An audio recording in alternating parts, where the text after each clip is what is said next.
Olá, imortais! Bom, já vamos começar assim. Imagine um deserto escaldante, o ar pesado com um cheiro de gasolina barata e desespero.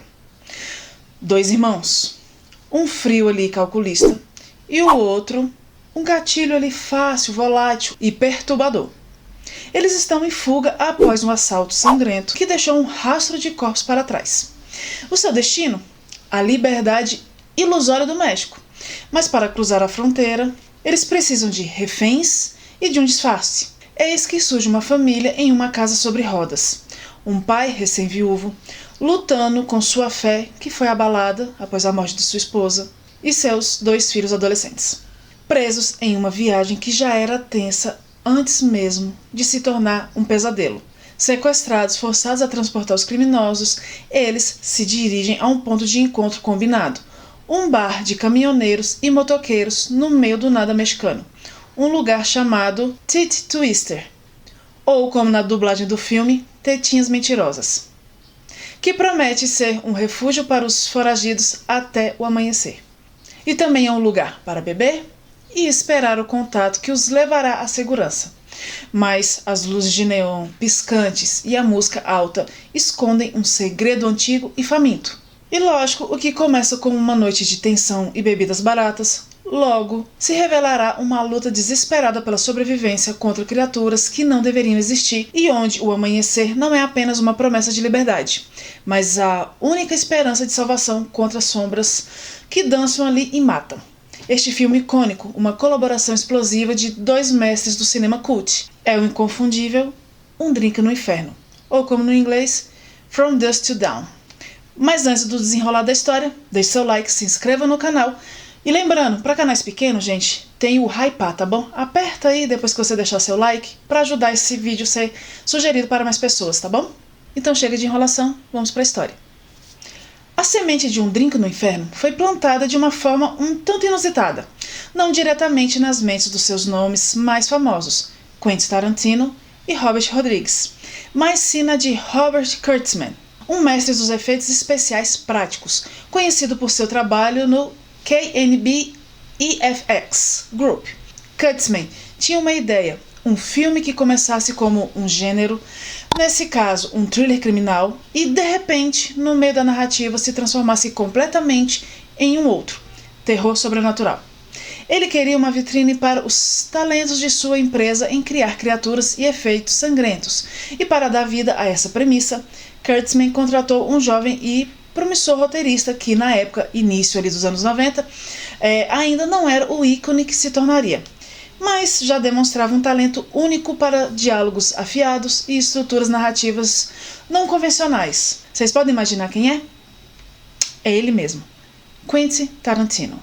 Tarantino recebeu uma quantia relativamente modesta ali, gente, cerca de $1.500, para escrever o roteiro baseado na história de Kurtzman. Ele o fez em meados ali de 1990, antes mesmo de dirigir seu primeiro filme, Cães de Aluguel.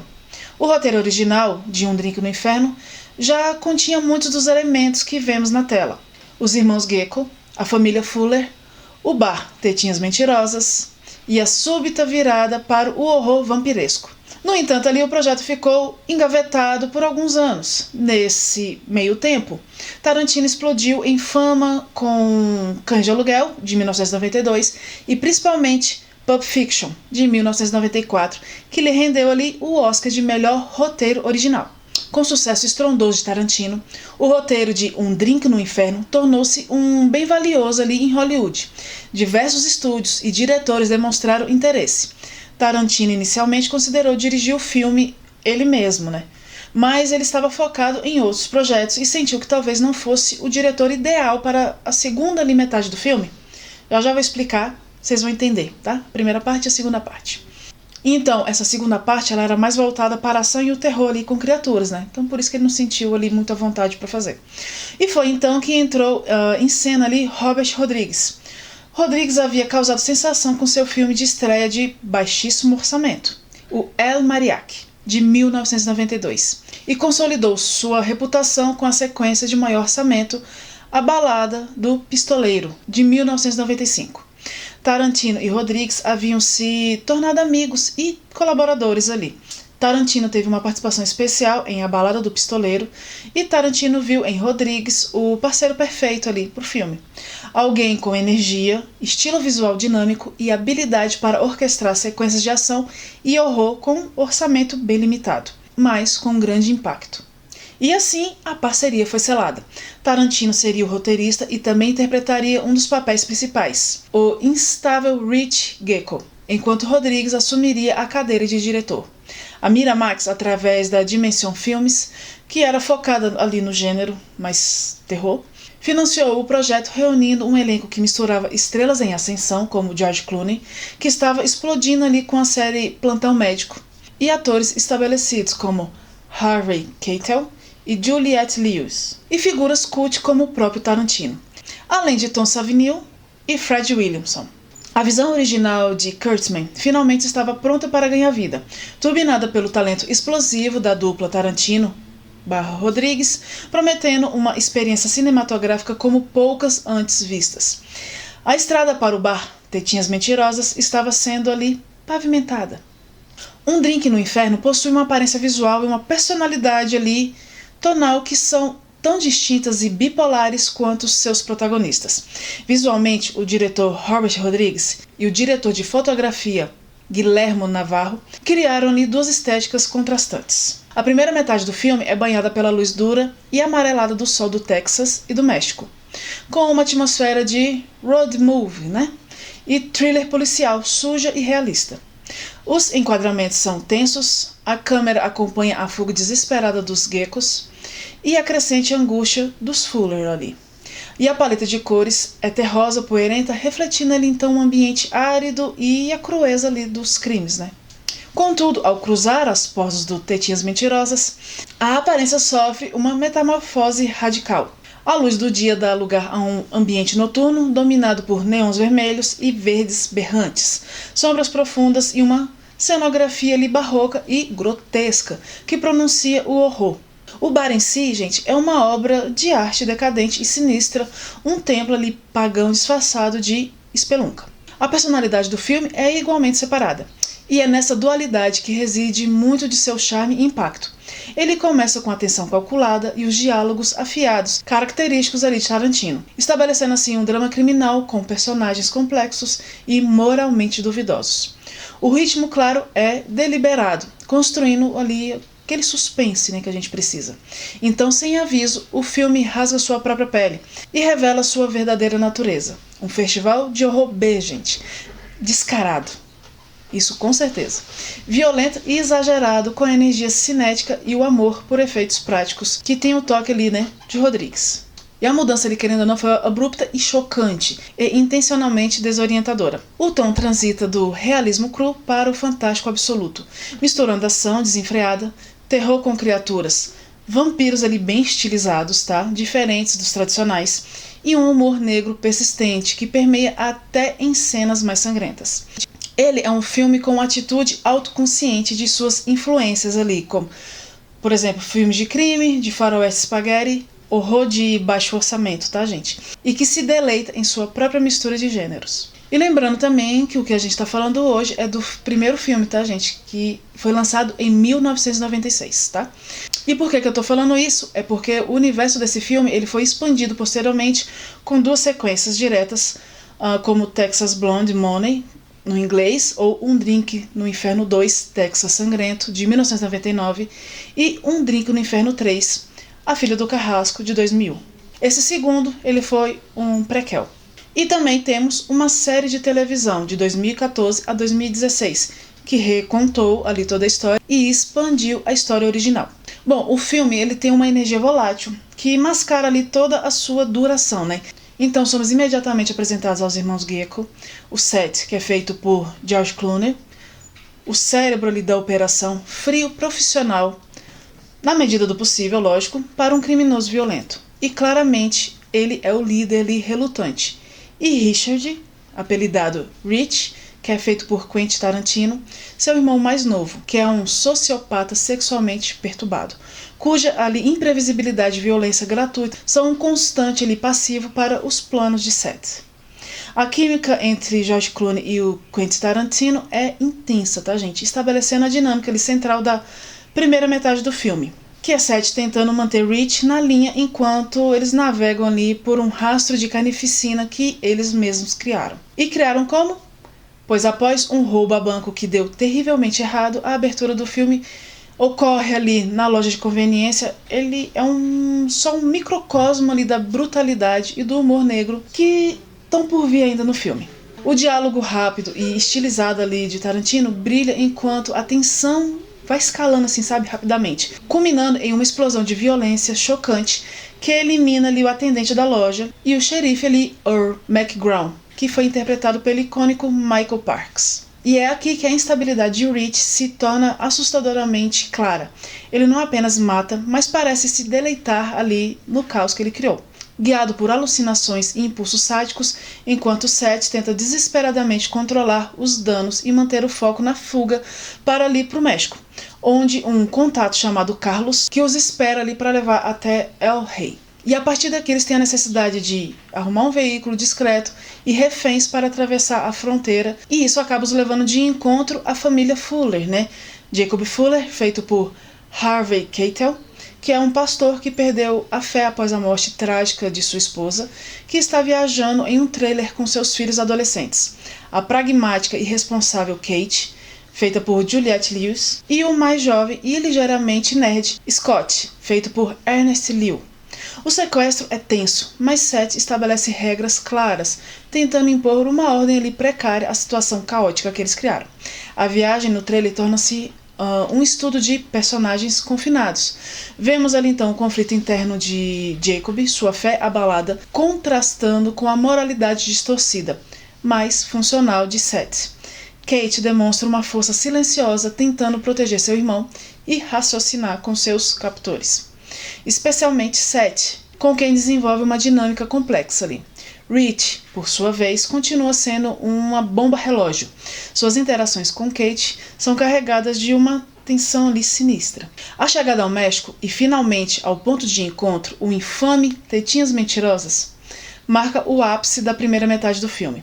O bar é apresentado como um antro de perdição, um oásis ali decadente para os caminhoneiros, motoqueiros e fora da lei. A atmosfera é carregada, com a promessa de violência ali pairando no ar, mesmo antes do sobrenatural entrar em cena. O design do bar, com suas esculturas grotescas e iluminação infernal, já sugere que algo está profundamente errado.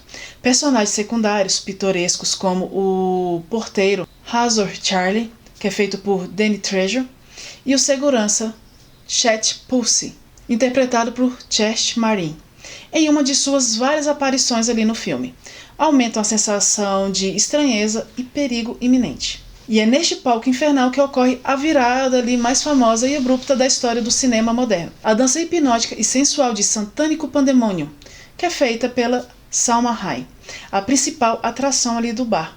Esse é um momento icônico. A música da banda Tito e Tarântula, After Dark, cria uma atmosfera hipnótica enquanto Satânico, com uma serpente albina enrolada ali em seu corpo, cativa ali a audiência, especialmente Rich.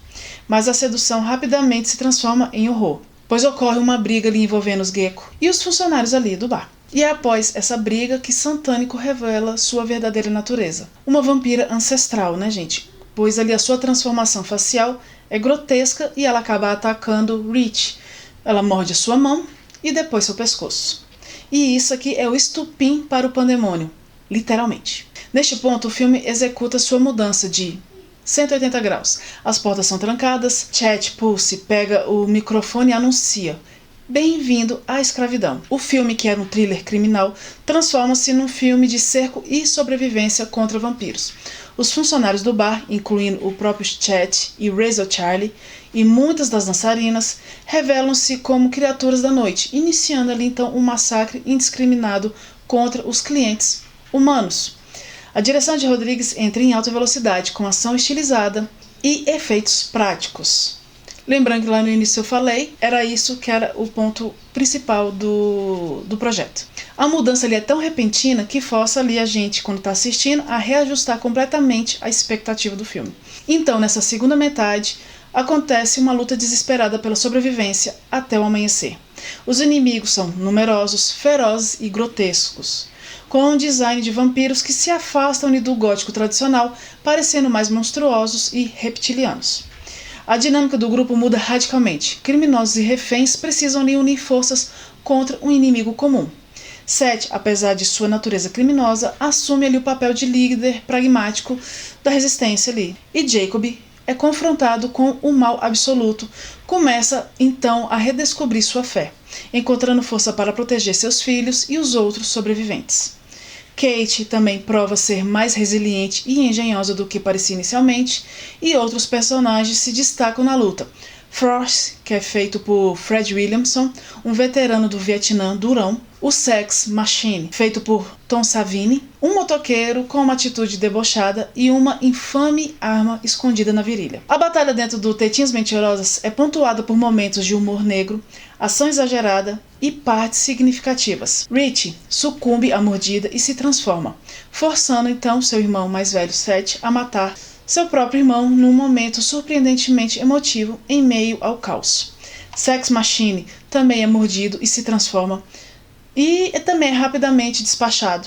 E a luta lhe envolve a descoberta das fraquezas dos vampiros, luz solar, estacas no coração, lógico, as soluções clássicas e a improvisação de armas. Um dos momentos mais memoráveis é quando Jacob, recuperando sua fé, consegue benzer a água da torneira, transformando-a em água benta, improvisada que depois é usada em balões e as armas tipo paintball, para poder ser atirado nos vampiros . O clímax ocorre enquanto o amanhecer se aproxima. Os sobreviventes, agora reduzidos a Seth, Kate, Jacob e Scott, e Frost, que tem um final heróico, preparam uma última resistência desesperada. Jacob é mordido, mas consegue resistir à transformação tempo suficiente para dar instruções finais e pedir a Scott e Kate, seus filhos, que o matem se ele se transformar. Um momento trágico que se concretiza infelizmente. A batalha final é brutal, com os vampiros sendo atraídos para a luz do sol, que entra pelas janelas, e os buracos de balas que foram feitos nas paredes. A destruição do bar, claro, é quase total.